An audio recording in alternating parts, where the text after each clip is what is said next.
nilqawkom eżasaxħu Maltin u għawċin għall-ewwel servizz tal-kelma tal-mulej, tifħiru l-mulej ta' din is-sena l-2026. Nilqawkom jalla l-kol kemm minnkom daw kollha tissegwu kelkom staġun tal-Milit Sabiħ għadda malajr, jisu vera għadda malajr, imma nemmen li din is-sena tkun sena speċjali u l-mulej għandu affarijiet kbar għal poplu talla b'mod speċjali naf għalina River of Love daw kollha intom parti minn din il-familja u minn din ix-xirka li intom issegwu dan il-Ministeru. Il-mulej għandu ħafna affarijiet kbar. Ħanibdew illum b'testimonjanza ta' fejqan. Mario Ayala, brother. Mario għet mid-jakni ġodin id-dar, ilu maħna għet mill-ulit spirituali u koll. Ringrazza li l-mulej għalih u għal-marati u Winnie. Halleluja u sammana testimonjanza. Fidejk, Aziz. Gloria al-mulej. Għet mill-iktar versi favoriti tijaj u Romani 8-28 minna li xaħġa. Amen. Li Alla jdawar kollox għat-tajjeb għal dawk li ħobuħ. Amen. U meta jgħidlek kollox, Vera. brava, wahda fimita. Amen, amen, amen. Mela, tini ġimgħa ta' Ottubru attak enormi ta' sinus, qatt ma kelli bħalu. Qatt ma stajx norqob bil-lejl.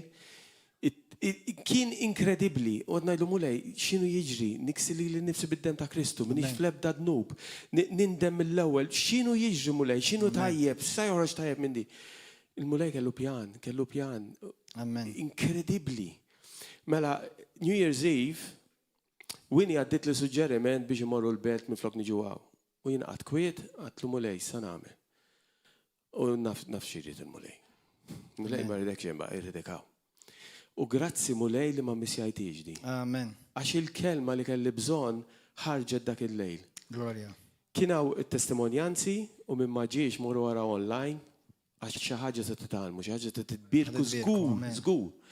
U telat oħtna Marina li naf li qed tarana. Amen. U fi minnom għalet kelma li di, dal-għodu kellem t-tifel fuq għadi, jgħix l-Australia, u għet najdlu xġara. U għalli ded, għalli you told me, inti għatli biex namel daw l-affarijiet, għalli ma nansejt. U għalek Pawlu jgħidlek nirrepeti, għax għanna bżon nir-revision. Ġek tiġi għaw tisma kelma li ġasmajt, uqob bil-qeda, u xaġa minna tiħu zgur. U di għalet fi minnom li kienet marida u mart serju, depression u affarijiet oħra, u qalet illi kienet qed tara xi preach u l-pastor qal lana fliju laqas ħabib tiegħu li kellu tifel b'ħafna ġrieħi fuq daru u ma setgħux imorru lu b'xejn u beda jgħidlu mulej qed nikseh bid-dem tiegħek, qed nikseh bil-kelma, qed niddikjara li bil-ġrieħi tiegħek jiena mfejja għaliex it-tifel tiegħi għadu marit. U l-mulej semgħu ċar u qallu inti sħedtom dawk il-ġrieħi. Dawk il-mart. Settu dak il-mart. Amen. Wow. Din ma għamiltiġi. Għamilta dakinhar kif inżilt hemm misfel u on the way home u kif wasalt id-dar tlumu lej sadam misħut jien min-naħa tiegħi għamilt kollox. Issa jien infejjaq f'isem Ġesu Kristu dan. Amen. Min dakinhar stess ħassejt illi kollox il-blocking mar kollu. U kont inkun hawn nagħmel translation ma nistax nieħu nifs. Inkredibbli x'attakkin u x-xitan giddib u meta jiġu s-sintomi jgħidlu jien mhux tiegħek m'għandi xejn tiegħek ġovija, jien tal-mulej Ġesu, inti trespassing. Jekk taraw wieħed fuq YouTube xi tfisser trespassing, inti tkun hemm waħda jew wieħed jaqla l-inkwit ġo xi bar. U dejjem il-pulizija jgħidlu da trespass, daqshekk barra. Lax għamilt barra. U hekk x-xitan jafa l-kelma ta' jafa daqs l-ikbar teologu jafa l-kelma. Għamet t-dikjara l-kelma, bil-fors kollu jitla, isħed il-mart minn fuq. Kekkaw xi mordaw illum il-ġurnal għamlu għadi. Għamlu għadi tisħtu l-mart. Grazzi Ġesu. U għal dawk li forsi qed tgħidu minn fejn ġabba di, Ġesu stess meta tiftakru meta ħares lejtina f'Mark kapitlu 11. Il-Bibja tgħidlek seħħita u nixfet mill-eruq. U ovvjament bla dubju hemm ħafna metodi li Alla jista' jfejqek, imma din hija waħda minnhom. Xi kultant meta ċertu marti persisti jista' jkun li inti dakinhar għandek bżonn tħares lejn dik il-marda u you curse it from its roots. Tikmanda biex tinxef u tisħita mill-eruq. Amen, halleluja. U tajjeb li ħareġ minn di għax dik dejt, it-tajjeb li ħareġ minn di timmisjax tiġi hawn. Amen, għax stajt kont ikun il-belt u kont nitlef il-miraklu tiegħi. Amen, wow, grazzi Ġesu. Gloria al mulej. Halleluja. ħamorru fil-ktib ta' l-Atti tal-Apostli kapitlu 3. Blajnuna tal-la dan ix-xar nixtieq u anzi bl-aktar mod ċar il-mulej Paul ġili f'qalbi biex nitkellem u nagħmel jien kulus magħkom studju fuq il-qawmin spiritwali, revival. U nemmen, ismawni aħwa, nemmen il-mulej jipprepara mhux il-River of Love biss, ma l-knejjes kollha, il-poplu kollu talla, id-dinja kollha tipprepara għal qawmin globali tal-Ispiritu Santu u Alla tipprepara. Jiena bumilta ngħidha, imma unut li erid ngħidha, bħala apostlu minn Alla, midluk minn Alla mibgħu ġen l-pajjiż u l-lum ġurnata pajjiżi oħra. Bħal mettilkom il-weekend li għadda ħajkolli nerġa' ngħidilkom illum, ċertu affarijiet jiena rrid nindirizzhom minħabba s-sejħa tiegħi li forsi ċertu ministeri, jew pastors, jew leaders oħra ma jindirizzawhomx. It's okay, it's fine, no problem. Imma meta inti jkollok, meta inti tkun apostli vera fil-Bibja jindirizzaw jekk intom tinnotaw suġġetti li ministeri oħra ma jindirizzawhomx. Għaliex mhumiex fil-kompiti tagħhom jindirizzawhom. Tifhmu? Mhumiex parti mis-sejħa tagħhom jistgħu jindirizzawhom jekk iridu, imma mhux fis-sejħa tagħhom li jindirizzawhom. L-apostlu huwa dak li jibni u jiddiżinja il-Knisja. Kontu tafu? Dak mhux xogħol il-pastor. Laqas xogħol it-teacher, laqas xogħol il-profeta. Dak huwa xogħol l-apostlu. Kontu tafu għadik? The architect is the apostle, not the pastor. Kontu tafu l-iskrittura tgħidha di? Fl-ewwel Korinti kapitlu 3 bl-aktar mod ċar. Għalhekk l-apostli jekk taraw fl-iskrittura jindirizzaw ċertu dottrini u ċertu talim li id-diakni mhux ħajindirizzaw, l-elders mhux ħajindirizzaw, ovvjament jistgħu jitkellmu fuqhom. Imma meta da bħal meta int, bħal mettilkom il-ġimgħa l-oħra. Pulizija u Prim Ministru tnejn għandhom awtorità, imma l-pulizija ma jindirizzax affarijiet li jindirizza l-Prim Ministru għax mhuwiex fil-kompiti tiegħu, mhux fil-rispett ara Prim Ministru jew is-Superintendent. Bil-forsi tiegħu jindirizza ċertu affarijiet minħabba sejħu l-pożizzjoni tiegħu. Qed tifhmu aħwa? Alleluja ġifieri fhmuha. Mhux kull minnu minister of the gospel kollha għandhom l-istess sejħa jew dilka jew mira. Qed tifhmu aħwa ġifieri tifhmu dan huwa talim anke dil-fatt di ħafna ma jafuhiex. ħafna għax jaraw xagħat fuq il-pulp jaħsbu mela dak kollu bħala mhux kulħadd min fuq il-pulp kulħadd għandu l-istess sejħa. Qed tifhmu aħwa? Alleluja ġifieri ma tnejkom xejn ta' barra minn hawn, just to educate us all biex nedikaw lil nfusna. Morru fi ktib tal-Atti tal-Apostli kapitlu 3. Atti 3. Number 1, irrid nibda mill-basics illum, nibda mill-basics. Mhux ħnejdilkom kollha x'kieku rrid inżommkom hawn xahar. Imma ħanibda mill-basics. Kemm hawn minnkom tixtiequ revival? Olli dejkom. Tixtieq revival. Dawk kollha li tissegwu sew televiżjoni, YouTube, IPTV, Facebook, tixtieq revival inti? Issa, qabli lill-mistoqsija laqas hija fair, għax ħafna mill-Kristjani ma jafux tfisser revival. Il-karozza tiegħi it-tag tagħha hija revival. Dik tixtieq, all right, praise God. Ask and you shall receive. Just make sure you ask the right person. Amen, amen. Ma revival. Imma ħafna li jaraw ninsuq bil-karozza revival u jgħidu revival x'jaħbad revival. Revival fiex jiena revival. Ġifieri ħafna minn nies, inkluż Kristjani, inkluż fil-Knisja, ma jafux x'tfisser revival. Għalissa mhux ħanidilkom xi tfisser 100%. Kemm minnkom tridu revival. It-tielet mistoqsija. Issa hawnhekk fejn l-affarijiet ħajbdew jisiru iktar serji. Kemm minnkom lesti, inkluż kollha tissegwu, lest li inti taħdem biex tkun revival u tkun parti minn revival. Mhux kulħadd qed jolli idea. I don't mind. Mela ħanibdew mill-basics. Il-kelma revival bħalma tinnotaw hija kelma bl-Ingliż, mhix kelma. Imma volja hija l-kemm hija bl-Ingliż anke l-Italja xorta jgħidu revival. ħafna il-Maltin xorta jgħidu revival. Il-kelma revival ġem il-kelma revive. To restore back life. li tagħti lura l-ħajja dik tfisser revival. Sewwa għaw min vivere. Terġa' kont ħaj, ħafna drabi revival fl-iskrittura miex għad-dinja, hija għal-poplu tal-Alla stess. Għax il-kelma revive tfisser li xi ħadd kien ħaj, miet jew raqat u għandu bżonn jerġa' jqum. Il-bniedem li qatt ma kien ħaj, mhux revival għandu bżonn il-ħajja. Il-bniedem, in-nies li għandhom bżonn revival huma dawk li suppost jissejħu Kristjani. Issa ħajt kalma b'mod ġenerali. Il-Knisja Kattolika, Ortodossa, Protestanta, Evangelika, Pentekostali, għandna bżonn revival. Hemm diversi livelli ta' revival. Imma x'inhu revival l-ewwel net? Revival għaw min spiritwali, jew kella terġa' tqum mill-ġdid. Terġa' tqum mill-ġdid. Xi ħaġa mietet u għandha bżonn tiġi terġa' mogħtija lura il-ħajja. Eżis aħwa. Hemm knisja ikbar minn River of Love. Hemm knisja ikbar mill-Knisja Kattolika li qiegħda fit-toroq. Xi darba kienu parti mill-ġisem ta' Kristu, xi darba kienu parti jattendu komunitajiet jew xirkiet jew knejjes jgħidulhom it-trid li xi nies bosta kellhom xi qawmien spiritwali jew esperjenza spiritwali ma' Kristu ma' ħajthom imma raġgħu lura lejn id-dinja. Raġgħu lura lejn id-dnub. Birdu. U meta inti tibred u jmurlek il-ġuħ għal Alla tmut. Il-bniedem ma jkollux ġuħ meta jkun marrit.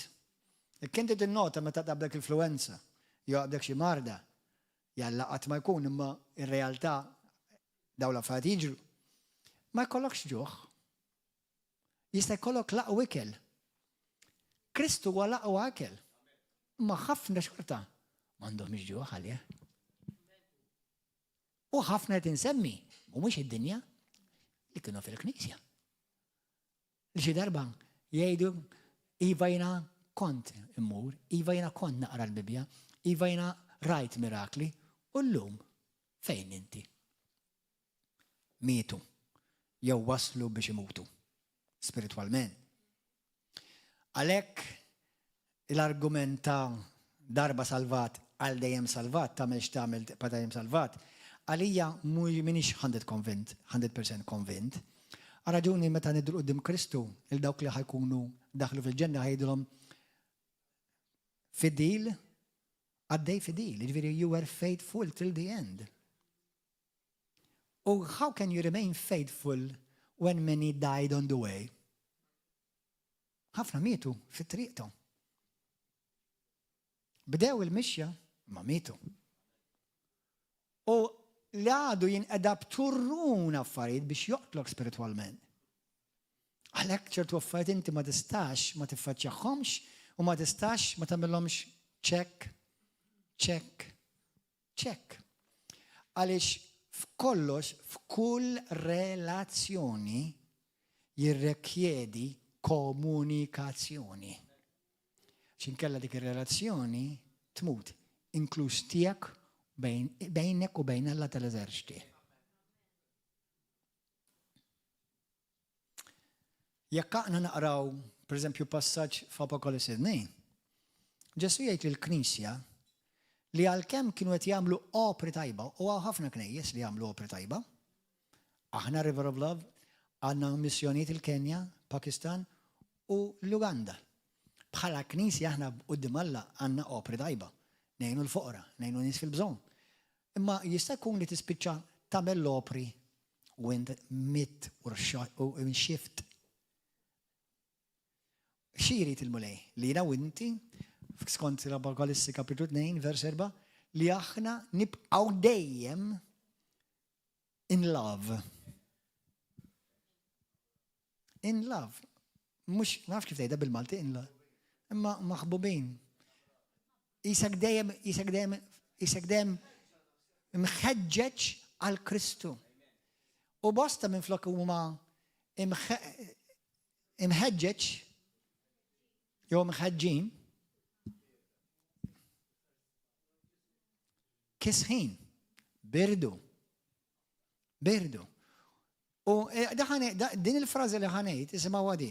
Fit-2026 and beyond, the word communication is highlighted. Tiqaf tikkomunika malla, tiqaf tikkomunika ma' sħajħbek, xuk, ma' l-pastor, ma' martek, ma' żewġek, ma' wlidek, dik ir-relazzjoni ħatmut. Tiqaf tikkomunika. Tikkomunika mhux biss titkellem, tikkomunika tisma' ku. Ħafna jgħidu, iva nitlob jien. Kemm ilek titlob? Ma qatt ma jismani? Jista' jkun għax inti qatt ma ftaħt widnejk biex tisma' x'Alla jgħidlek, hemm Bibja sħiħa Alla tikellmek. U believe it or not, ħafna Kristjani waqfu anke jaqraw il-Bibja. Ġifieri hemm affarijiet li inti ma tistax ma tagħmilhomx jekk tibqa' ħaj. Tibqa' ħaj. Għalhekk Ġesu jgħidilhom morru lura lejn l-ewwel imħabba u abdaw erġgħu għamlu dak li kontu tagħmlu fil-bidu. X'jiġri fil-bidu meta jkun sir Kristjan? Il-Bibja tibda tikolha. Ma timmissjax service wieħed il-fellowship. Pastor, diġà għadda l-ħin, pastor, għamel service ieħor għax nkun hawn iktar. Mbagħad tibda ssiba diffiċli biex tiġi għal wieħed biss fil-ġimgħa. Ġili għalu li għalu li pastor, m'hemmx talb illum, m'għandna xejn, kemm boring ila, kemm nixtieq, laqas nixtieq nitlaminaw. Mbagħad laqas nixtieq tiġi hawn iktar. Jew tibda jkollok ruxma ta' skużi għaliex ma tistax tiġi. Għaliex tgħidli għalu bil-forsi niġi hawn biex inkun revival bil-forsi għal bil-Knisja, mhux waħdek int. Tista' number one, jekk inti tkun revived u inti parti mill-Knisja, ħadd tikkontribwixxi biex il-Knisja tkun revived. Tifhem għax inti ma tistax tistenna l-Knisja tagħmellek ix-xogħol li suppost inti tagħmellek illi kien nifsek. Da bħal tfal. Jiena ma nistax nippretendi li tfal ikunu bravissimi fl-iskola u kull ma nagħtihom jiena ma speċjalment il-mara tiegħi, il-mara tiegħi tagħmel ħafna iktar xogħol ma' tfal u tinjorhom fil-homework, tinjorhom jagħmlu li jridu wara l-iskola, mbagħad inti tgħid l-iskola jiddixxiplinawlek kullu li jdek mbagħad meta jiġu d-dar titrattom qishom il-żum. Titti koopera mal-iskola biex inti jieħdu the best. Sewwa l-iskess l-uledi. Għalkemm l-iskola toffrilhom edukazzjoni tajba, imma once jiġu l-iskola jridu jkomplu japplikaw dak li talbu ġewwa l-iskola u jagħmlu l-homework u jiena u inti għandna l-homework x'nagħmlu. Ma tistax tippretendi revival minn fuq il-pulptu imma inti qed tippretendi li l-pastor iġiblek revival. Qed tifhmu? Allura hemm affarijiet li inti ħanitkellmu fuqhom f'dan ix-xahar żgur. L-Ispirtu tal-Alla għamel li ċara indikaj li ċara li l-mulej qed jipprepara l-Knisja tiegħu għal revival. Issa, hemm livell, hemm revival personali. Biex il-Knisja tkun f'revival, il-membri tal-Knisja iridu jkunu f'revival. Amen? Hemm daw forsi affarijiet li ġieli smajnihom. Pereżempju jiena kont involut speċjalment ħafna drabi barra Malta fejn ikun hemm revival weekend. Anke aħna ġieli għamilna fil-passat revival weekend. Sewwa, issa ngħidilkom x'jiġri f'revival meta jkun hemm revival vera. Hemm ukoll konferenzi, revival conferences, ġieli morthom jien ukoll, konferenzi tar-revival. Sewwa għalhekk inti meta niġu konferenza, ġeneralment inti tħossok mimli, ħadd isbroffa. Tifhem? Għaliex, għax ikun hemm tant attenzjoni, inti tkun tagħti attenzjoni lil mulej dak il-weekend, dak il-ġimgħa konferenza. Allura inti mbagħad tiġi lura lejn Knisja u tgħid hix differenza żikola, mhux ovvja. Inti bħalma issa tajt l-attenzjoni lil mulej f'dik il-konferenza, kompli qed l-attenzjoni l-ġimgħa ta' wara. Qed tifhmu? Għalhekk ċertu nies jibdew jaraw id-differenza bejn il-konferenza u matul is-sena u matul ix-xahar. Ir-revival inti ġorru qalbi. Inti ġorru u hemm affarijiet li inti tista' tagħmel jekk innifsek disponibbli biex inti tkun verament revived. Revived. Tinsiex l-opposta revival taf x'inhu? Mejjed. Amen? Blajna Alla f'dawn il-jiem ħanitkellmu fuq x'inhu revival, ħanitkellmu llum. Il-prezz tar-revival There is a cost for revival. And I'm going to tell you right now, many want revival, but they're not willing to make any form of payment towards revival. ومش تتكلم فوق الفلوس. għalkemm xi drabi jirrekjedi il-flus huma konnessi ma mhux biex iġġib revival. Taffet il-revival believe it or not ħajaffet walek il-finanzi. Morara l-ewwel revival fil-Knisja.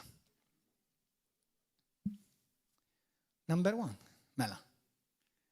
Il-prezz ta' revival, the cost of revival. L-effetti xiġri meta jkun hawn revival. Revival mhux biss li lek imiss u l-Knisja fejn inti tattendu inti parti attiva minna, mhux ġast murteq liża.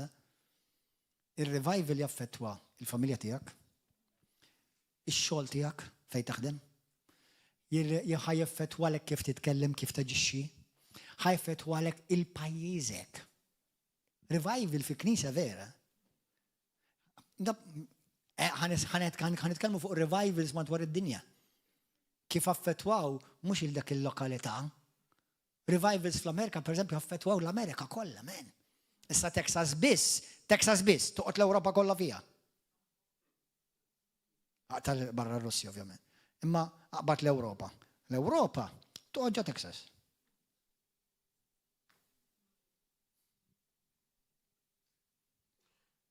Tifmu? Revivals meta nisimgħu l-aħħar wieħed li sar meta kien ġo campus tal-Università. Taf kemm marru nies madwar id-dinja meta jkun hemm il-qawm minn Talla? Jiena mort żewġ revivals waqt li kont l-Amerika. Kont f'meeting jiena fejn kenna revival fejn bdejt nipritka jien. U seħħ revival. U ħadd kontu tafu kif jidher revival ukoll, kif jidher revival. Waħda minn issa bed ngħidilkom minn issa biex nippreparalkom ruħkom. Revival tfisser nar. Mhux tarix. Revival fisser il-fjamma tan-nar għall-ollija.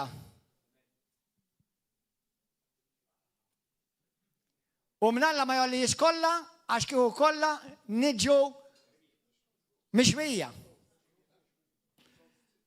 Meta revival għalla ollieħ totali, nies waqgħu mitu taħt il-qawwa Talla, sekk, Sew flati tal-postli u anka fit-testament tal-qadim, ta' mhux ġifier ma taħsbux.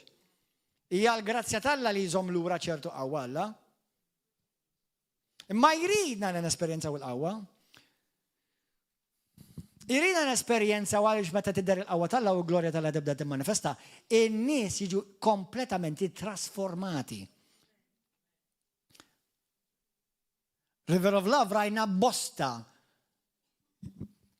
Xejdula trinkling, bil-Malti xejdula. Nixxijat ta' revival. Rajna. Fej ġili rajna l-qawwa Talla tibda timmanifestaw ġew. B'tali mod, mhux li jkollok visitation Talla, li jkollok Alla jiġi jokkupa dak il-post. Visitation kanna bosta. Occupation, we haven't headed. Visitation fejn nies jibdew inħelsu f'daqqa waħda, darba kanna meeting biex 5 min nies bdew jimmanifestaw kollha f'daqqa waħda men. Kanna nies jibdew fiqu qishom popcorn jibdew fiqu. Dak huma frott ta' revival. Nies jibdew inħelsu mid-droga, jinħelsu mix-xjaten. Dak huma frott ta' revival. Imma ħanejlek. Il-fjamma Alla jaf qabbada, imma inti tittuħu ħsieba, titkompli taħraq. Irrid il-parti, għaliex f'kull revival, moħħkom hawn, hemm il-parti tal-bniedem u l-parti Talla. Alla qatt sissa ma naf jiena la fil-Bibja u laqqas fl-istorja ma ġab revival u kienu qed jiklu l-pizza jew qed jaraw xi logħba futbol u f'daqqa waħda tafal qawwa daqqa u bdaqqa ġie revival. Imkien. Tikoll il-pizza ma fija xejn ħażin, tara logħba futbol ma fija xejn ħażin għalkemm ħalla taħin, imma għal-menu għalija, imma dawk l-affarijiet ma jitterawx revival. Sewwa? Jiġifieri kull fejn naraw revival sew fit-testament ġdid u fit-testament qadim kien hemm nies qed ifittxu lil Alla b'qalbhom kollha. Biskop, ġviri, not coincidentally, but fully aware what I'm searching and seeking. Aware xed infittex, xirrit. Għattifmu? Meta tibda mbagħad tibda tara nies mhux waħda ta' ġieli rajna waħda u tnejlaw. Knisja titrija taħt il-qawwa talla tgħix ġara. U taħseb li sar terremot imma t-terremot ikun qed jagħmlu fik Alla. Revival inti parti mill-equation. L-effetti tar-revival. X'inhu r-revival ġenwin? Għaliex moħħkom bħalma kull moviment li hemm talla, hemm moviment ukoll fals. Għax fil-għawmin spirituali, ismawni, ħanedikom xi ħaġa minn issa, għandaw kollha li intom tixtiequ verament taraw revival. Meta jkun hemm revival għawmin spirituali fil-Knisja, issa number one, jekk once li revival jiġi fuq River of Love, b'tali mod mhux jiġi visitation, ikun nassib biss ikun qawwa tal-bliħ, jew il-ħadd jew l-erba', imma jiġi okkupa. Ħafna minnkom ħadd iġu nervużi.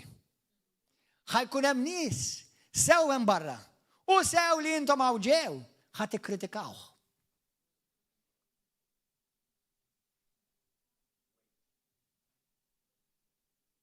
Because God is bigger than your concept. He's bigger than your formula. Alla ħafna kbir minn formula tiegħek u tiegħi. Hemm ċertu formuli, hemm formuli. Sewwa. U hemm prinċipji li tissegwi sewwa bħalma Alla fit-tempju, Alla għamel tempju biex il-poplu tiegħu jkollhom jistgħu jesperjenzaw revival. Imma kellhom jieħdu ħsieb ix-xemat, il-ftira, iż-żejt.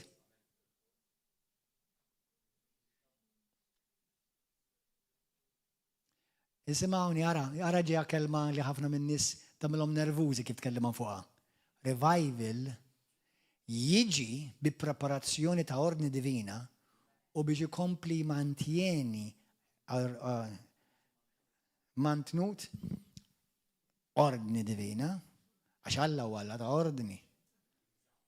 Fl-esperienza tiegħi fejna ġili esperienzajt meta mort l-Amerika, per eżempju, Pensacola, ġili smajtu bieħ il-revival ta' Pensacola, jiena kont hemm. Però believe it or not, don't be shocked. Waqt li għandek il-moviment Alla x-xitan jipprova jdeffeż dembuku.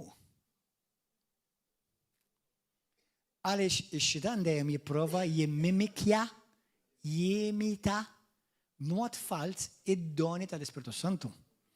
Jiġifieri għax inti mhux jekk tara xi ħaġa li forsi qiegħda out of line bil-fors għax hemm id-demonju qed jopera, jistalla id-demonju qed jopera fik biss dak il-ħin.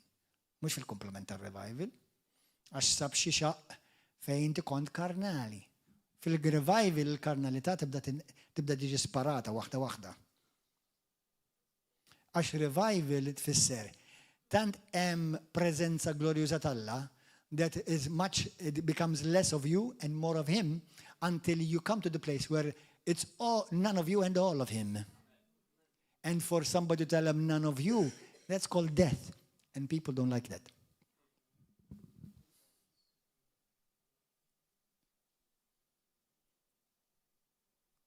Aħna mdarrin bil-barkit. Alla mhux bil-barkit irid. Alla jridni aħna ndħlu fil-art tal-abbondanza. Amen? Halleluja. Ara ġejja waħda li ħafna mhux ħajkwalifikaw ir-revival. Ara ġejja. Umiltà. Fejn hemm il-gburija Alla jaħrab. Revival jiġi waħda mill-ċwievet mhux l-unika. Fejn hemm umiltà. Għadna mhux qed nitkellmu fuq il-frott tar-revival, imma ħandikom frotta waħda issa. Revival iġib unità, però wkoll qajjem adversità. Daw kollha qegħdin fl-Atti tal-Apostli kapitlu 3 għaddi, l-ewwel revival. Kontu tafu f'dik l-unità glorjuża tal-Knisja. Ftit versi wara grupp kontra l-Knisja tal-Apostli. chapter wara, ta' mux 40 sena bara.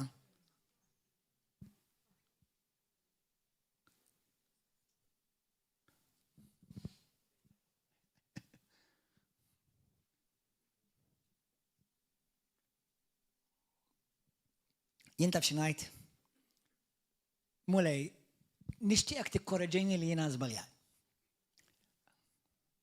Fis-sama fejn kien hemm perfezzjoni ukoll irnexxielu d-demonju jġib diviżjoni.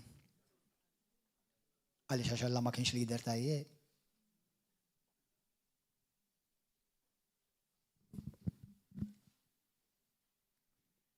Għaliex fis-saltna talla, jiena llum li fem iktar li bil-fors kellu l-bindem jidneb u bil-fors kellu l-mulej jagħmel ġifidwa. Għaliex fil-ġenna hemm biss nies li brida libera tagħhom iridu jkunu hemm. Min inħalaq ġol ġenna u qatt esperjenza x'inhu l-oppost. Mhux ħajapprezza xi tfisser unità. Allura Alla fl-erf glorjus immens tal-bliħ tiegħu, mill-bidu kien jaf li ħajkrea l xi ħadd li ħajħodu kontra tiegħu fil-ġenna mhux f'River of Love.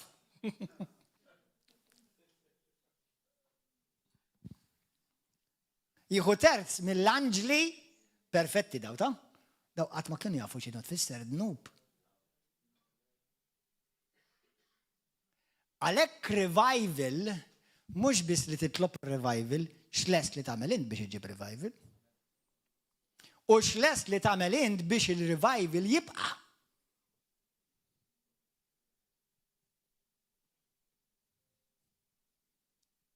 Nemmen konvinzjoni assoluta li l-Ispirtu Santu qed ikellem il-Knisja bħalissa. Ma jismux Gordon Ġammanxi, imma tinqeda bil-ħmar Gordon Ġammanxi.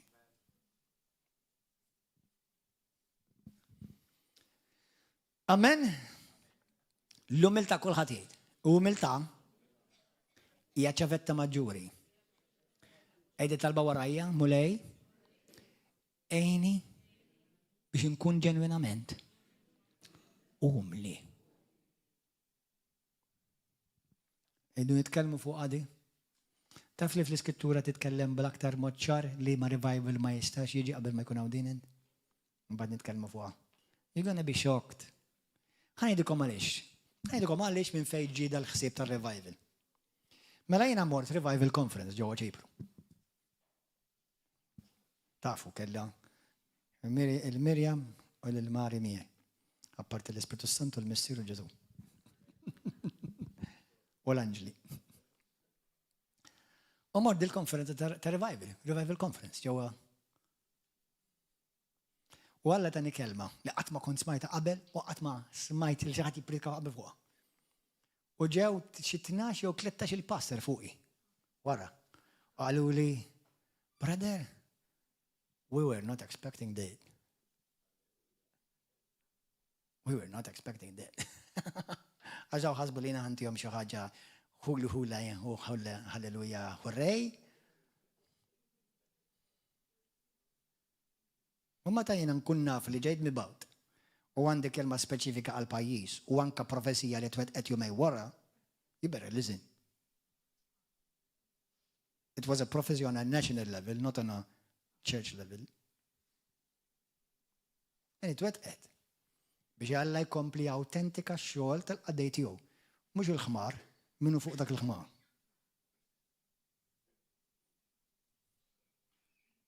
Amen, aħma?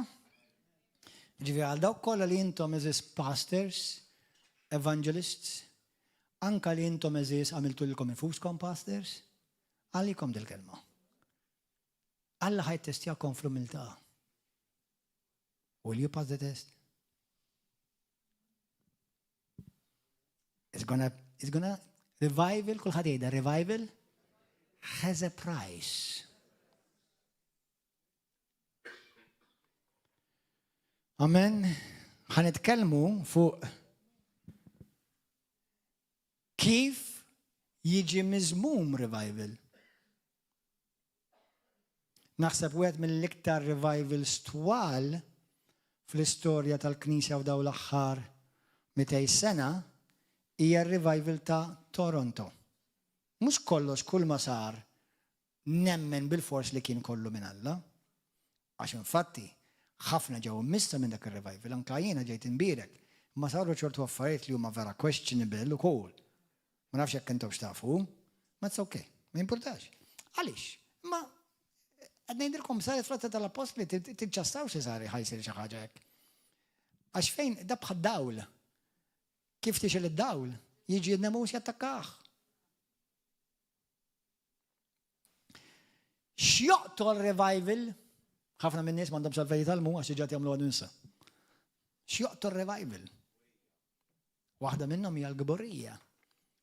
Ara ħanejlek f'revival, kulħadd jgħidha warajja, f'revival jiġi molli Kristu Ġesu biss. Biss. Lebda God bless him Papa. Lebda God bless him Isqof, u lebda God bless me Apostle. Or any one of you. Jesus only is glorified. The moment a man or a woman seeks to be glorified, God runs.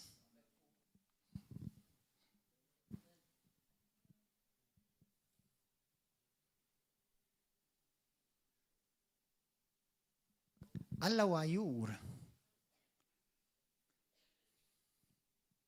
By the way, ħantikom parir għamellek nifsek. Pjaċir immens għal din is-sena ġdida, mhux fl-aħħar ta' din sena, issa fil-bidu. Morru araw the house of David. I tell you, it will bring the fear of God over you, and you will understand why pastor talks about certain things. U tibdew tifhmu għaliex il-pastor jitkellem fuq ċertu affarijiet. Issa jew sewwew il-preachings tiegħi daw. U għamlu serja fuq. Jew nkella jista' Spiritu Santu li jitkellem minn dan il-pulptu u jitkellem mill-awturi u d-diretturi ta' dan il-vin.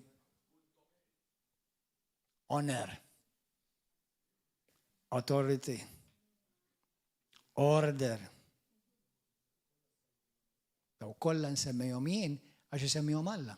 Imma ħafna għavoli qegħdin fil-Bibla ma jsewwhomx. U kollox jgħaddi. Għax laqwa inħobbu lil xulxin.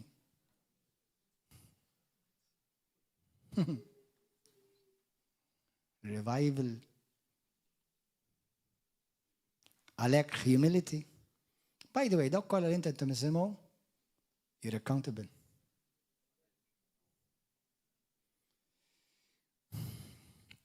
Revival meetings, u thank God għal dawk il-meetings jgħidulhom revival meetings.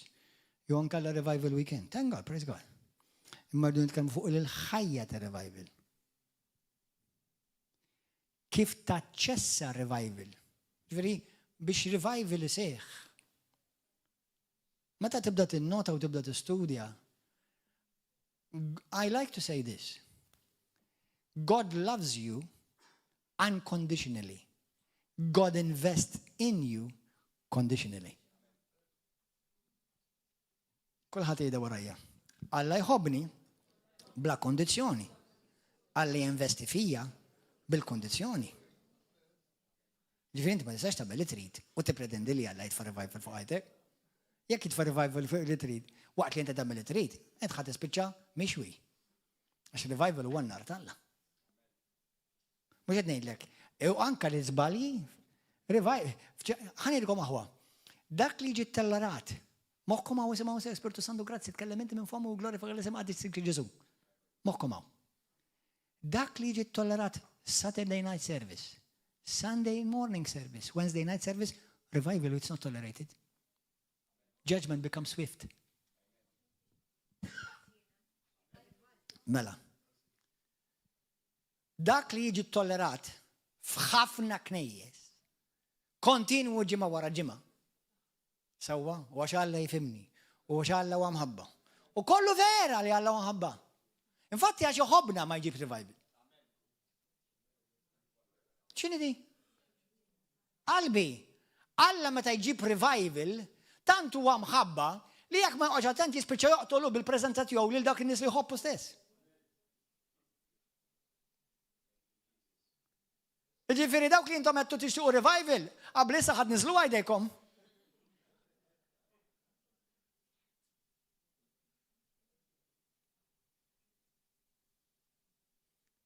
Isma. Dak li jiġi tollerat f'ħafna knies. Inklusaw taħ li ma nmaħsbux li għadna xaħti ħora, għalikom u kol, għalina, għalija u għalik. F'revival ma jiġiġi tollerat, mux mill-passer ta' ju mill-apostlu.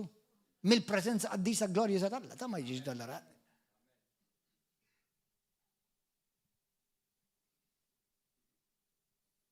Jekk irridu biss revival. Issa, if you want to just have an exciting service, we can have that all the time.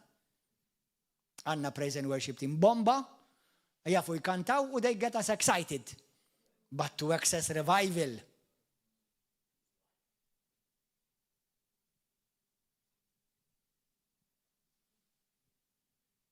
I've been in revivals.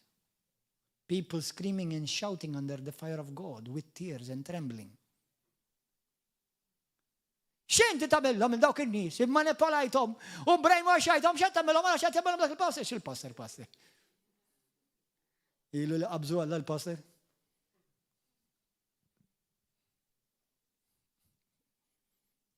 Titinbidlu suġġett. Bless us, O Lord. Għax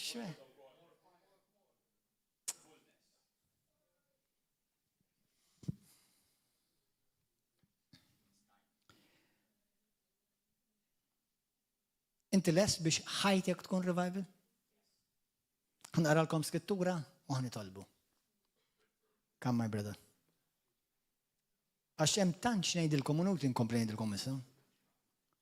Ma diġà tgħidilkom, għatajtkom diġà biżżejjed. U morru għarbluħ, u morru għomoduħ.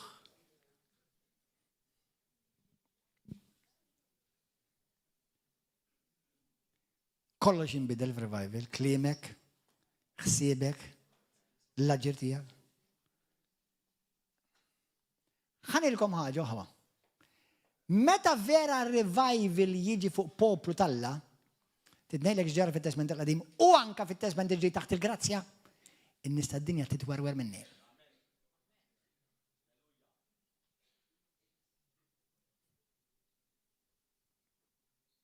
ċertu kristjani jinqataw minnek għax jgħidu intom tumaċċi. Inti wisq. Le vera, hekk jagħmel, fratti tal-apostli bekk għamlu. Inti mara għaraw il-Bibja kemm grupp ta' kristjani li ma rridux jassoċjaw iktar mal-apostli għax bdew jibżaw.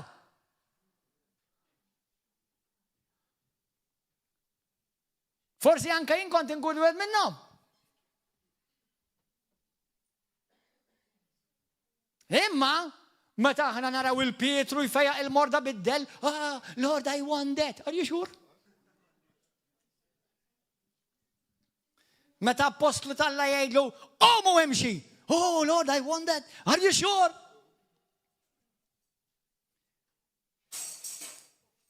Amen.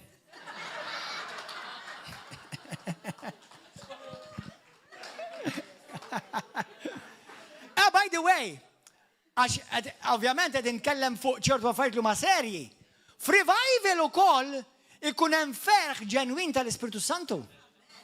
Bisedat ngħidilkom, jiġifieri f'revivals madwar id-dinja, il-Bibja tgħidlek fis-Salmi 126, fis-Salmi kapitlu 2, il-Bibja tgħidlek l-Ispiritu Santu ġabbilhom ferħ u d-dinja ma setgħux jifhmu għaliex qed jibda l-ferħ kollu għandhom. Jiġifieri mux għednejkom, għax naf li ċertu għaffajt li għednejdilkom li ġibilkom il-bizza tal-Alla, għek għandu jkun. Ma fil-sess ħin, meta inti mbagħad tipprova toġob il-Alla ħajmlik bil-ferħ. Ġesu kien wieħed iktar wieħed mimli bid-dilka tal-Ispiritu Santu tal-ferħ li bjadajlek. U ħanejlek ta' jekk aħna viċin dawk iż-żminijiet li naraw il-manifestazzjoni tal-Antikrist u s-sistema tal-Antikrist tibda tfaqqas iktar, men I'm gonna tell you now. The only way you're going to survive is revived. Wow, I like that. The only way you're going to be survived, the only way you're going to be survive, the only way you're going to survive is by being revived. Wow, I like that. The only way to survival is revival. Wow, that was good. Morru fil-Latti. Dak li suppost kena naqraw madwar s-sjajlu.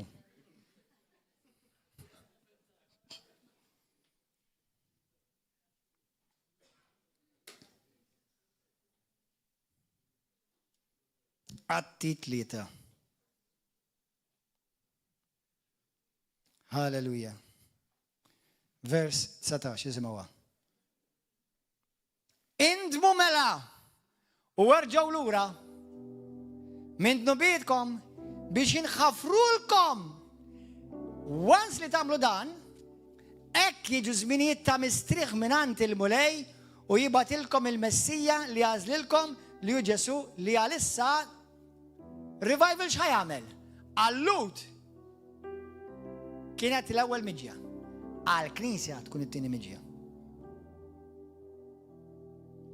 Tieni Kroniki 7:14.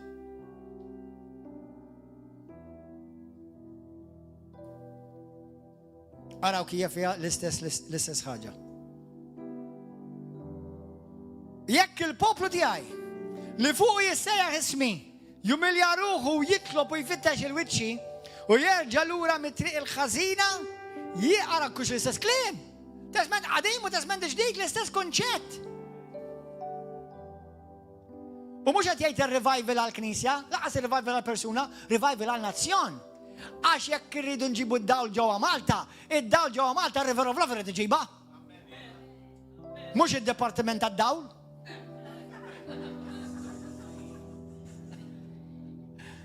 U mhux l-arms, but the arm of the Lord will bring the light of God. Hallelujah.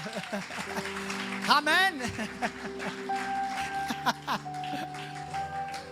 And it's free, paid by the blood of Jesus. But you must line up. Get in line. Arawa. U l-poplu tiegħi, jekk il-poplu tiegħi li fuq jisa' ismi jumiljaw ruħu u jitlob u jfittex il-wiċċi u jerġa' lura mit-triq il-ħażina jien nismagħhom mis-sema. Naħfrilhom numidhom nfejqilhom l-artom. Dak revival aħwa. Il-lallu ballu meta rajt revival? Gloria l-mulej. Kemm hemm affarijiet xi ngħid, għalhekk għandi xahar sieħ ngħidha fuq dawn l-affarijiet. Kemm hemm xi ngħid. Illum jiena ktibt 7 pages. Da biss issattilkom dil-biċċa l-ewwel. L-ewwel biċċa biss, l-introduction. 7 pages għandi minn dawn. U għadni mhix list.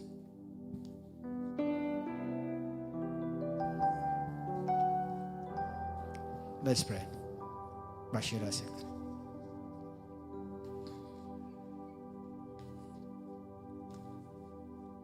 Aħseb fuq dan il-kliem aħu. Aħseb sew fuq dan il-kliem.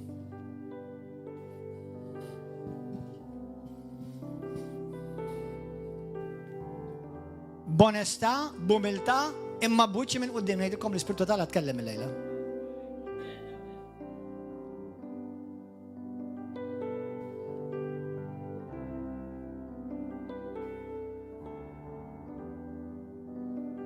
Kaw xi ħadd illejla jgħid li pastor jiena għandi bżonn revival. Olli dik.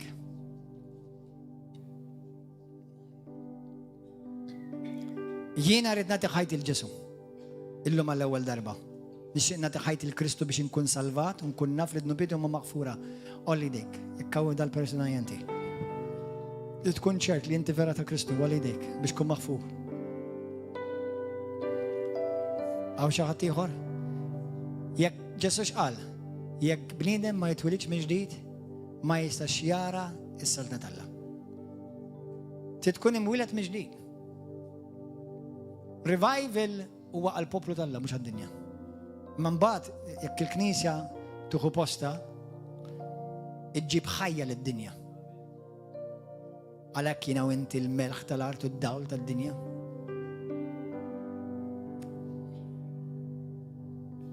Kemm nixtieq minn qalbi dak il-kliem illum kellimkom fuq jidħol fi qlubkom bis-serjetà u mhux tinsawh għadha filgħodu mal-ewwel breakfast. Sada filgħodu diġà tkun insejtu kollox. Jiena dat noħdu bis-serjetà ħafna noħdu bis-serjetà. Apparti li naf x'responsabilità għandi fuq rasi.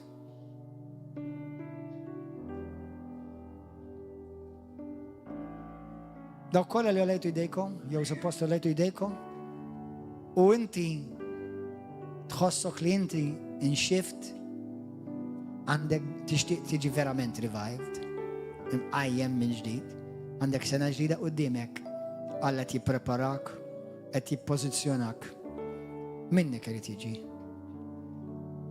الله ما قالكش تطلبني شو يو تطلبني شو الزيت اطلبني كل ما تريد قالك كل ما تريد فسر كل ما تريد كل ما تريد مش بس تفيق بالمرضى مش بس ولادك يدوروا لكريستوس ده كلها تيجي باركيت كبار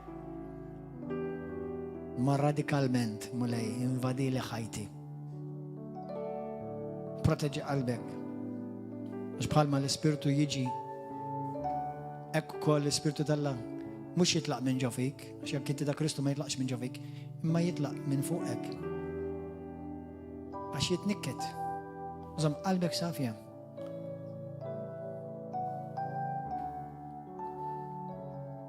يكحنا ريفر اوف لاف نتكلموا فوق دان المساج ليه الله تكلم من دان البولبتو من دان البولبتو وليه الله يعرف لنا البولبتو مالتا كلها ترى يشري مش للريفر اوف لاف بس الله تكلم خالص الدو كلها تسوي دان البولبتو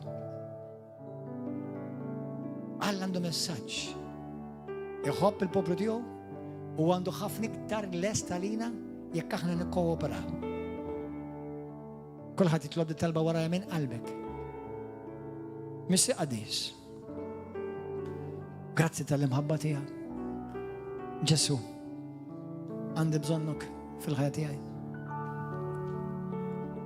Salvani mulej. Ejda minn qalbek, salvani Ġesu. Aħfir li dnubieti. Għajtini ġuħ waċċa lik mulej. Ma rridx naħli ħin. Ma rridx niġi imtellef il-ħin prezzjuż tiegħi mulej. li għandi miegħek u li inti tajtni biex naqdi lilek u nagħti glorja lilek. Aqla minn ġo ħajti, minn ġo qalbi, dak kollu li mhux ġej minnek. Għatini qalb għalik Ġesu. Aħsilni bid-dem prezzjuż tiegħek Ġesu. Mulej, għamilni fjamma tan-nar għad-disa tiegħek. Ġesu. Aziz Sidi, mulej tiegħi u Alla tiegħi. Inti li qed tkellimni llum mill-kelma tiegħek u minn fom il-qadej tiegħek. Nemmen li inti kellimt lili personali. Bil-grazzja tiegħek għajni, Spiritu Santu għajni, biex dan il-kliem ma jaqax fuq widnej torox tiegħi stess. Fejn jien inqastek, aħfirli. Fejn hemm affarijiet li inti trid qaċċad minn ġo ħajti? Droga, sigaretti, vizjiet ħżina, pornografija, paroli fil-vojt, gossip, asqis, mulej razzan li l-sini, razzan li ġismi, x'nara, x'nisma u x'ngħid. Ġesu proteġini minn relazzjonijiet li mhumiex ġejjin minnek. Ipproteġini minn ħela ta' ħin. Ġesu, mulej tiegħi u Alla tiegħi, invadila qalbi. Lilek irid naqdi bil-jiem kollha ta' ħajti fuq din l-art. Aħfilli fejn jiena ġibt skużi. Jew ħaġa jew oħra. Għatini mħabba lik missier u mħabba għal darek. Bħalma kont int Ġesu. Revive me, Lord. Set me on fire with your Holy Spirit. Allimni nimxi fil-biża tal-la. Allimni li dak kollu li jint huwa dak li nitaxxaq fih. Billum il-qudiem. Li lek missi nitlob din it-talba f'isem Aziz ibnik Ġesu. Mulej, la tħallix dan il-klim jibqa' biss klim. Imma ħajseħħ u jsir realtà fil-ħajja tiegħi, fil-familja tiegħi naturali u fil-familja tiegħi spiritwali. Għal glorja tiegħek missier f'isem Ġesu Kristu. Amen Amen. Hallelujah. Amen. Għandaw kolla li inta ma tissegwu fuq YouTube u Facebook. Nħedġiġkom tiġu. Kull nar ta' erba' u nar ta' sibt u nar ta' ħadd. Services ta' revival. Fejn nippreparaw lilna nfusna individwalment u bħala familja kristjana biex aħna naċċessaw dak li Alla jrid għal din il-familja u għal pija ta' Malta u Għawdex. Biex Ġesu biss fuq kollox jiġi glorifikat. Għal glorja tiegħu fi żemsina Ġesu.